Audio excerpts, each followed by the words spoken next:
Hey guys, welcome back. This weekend I saw Life of Pi, directed by Ang Lee, insert visual joke here, starring Irfan Khan and Surjay Sharma. This is With a K review. I'm Victor, let's get to it. So about 5 months ago I saw this poster at the theater and there was one thing that crossed my mind and it was a song.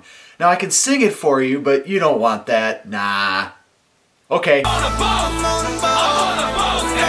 With a tiger. Okay, jokes aside, I really didn't know what this movie was about because of this poster. I mean, I really had no idea. I mean, it's a cool as hell poster, but what did it mean? Is it Canada's last battleship? A new Fox comedy starring a tiger and his boy. It's the best Indian takeout you'll ever have. When I heard this movie was directed by Oscar-winning director Ang Lee, I kinda had to see it. He gave us the martial arts epic Crouching Tiger, Hidden Dragon, and then he gave the Batman and Robin curse to the Hulk, and then he made Brokeback Mountain, which I still haven't seen yet, and then he gave us a straight porn called Lust Caution, and then some hippie movie called Taking Woodstock, and then this movie, Guy with a Tiger.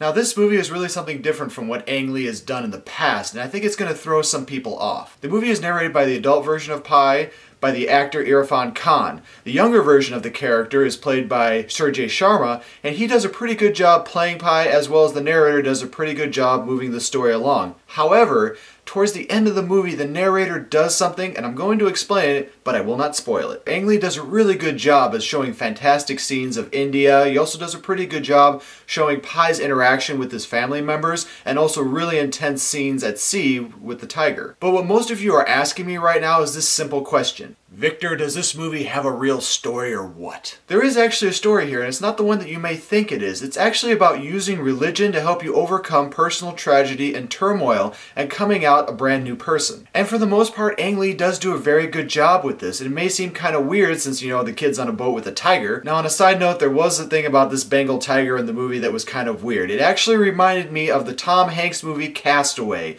because a lot of Tom Hanks' interaction that he has with Wilson in that movie kind of represents the way the Bengal tiger and Pi interact in this movie. At one point, the tiger is thrown off the boat and Pi yells, "Richard Parker, no!" And I really couldn't help myself in the theaters. In my seat, I went, "Wilson, no!" I thought it was pretty funny. Even the lady next to me thought so. Now, towards the end of this movie, I have to be honest, I really started to lose a little bit of interest. And I'm not sure why, but I just didn't start connecting a lot of the things in the movie. And then something happened. The young version and the older version of Pi at the end of the movie have these speeches. And for me, those 20 minutes at the end of the movie with those speeches helped me connect everything in this movie.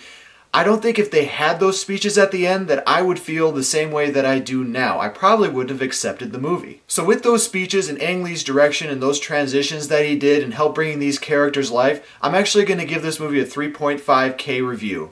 Because it's a good movie and I recommend that you go see it in theaters for a matinee price. But make sure to rent this one when it comes out on video. I think you guys are really going to enjoy it. Thanks guys for watching my show, and I really appreciate all the viewers that I have. I have 21 of you that come back every week to see my movie reviews. So remember, if you don't like what you're watching, you can always turn it off. Thanks guys.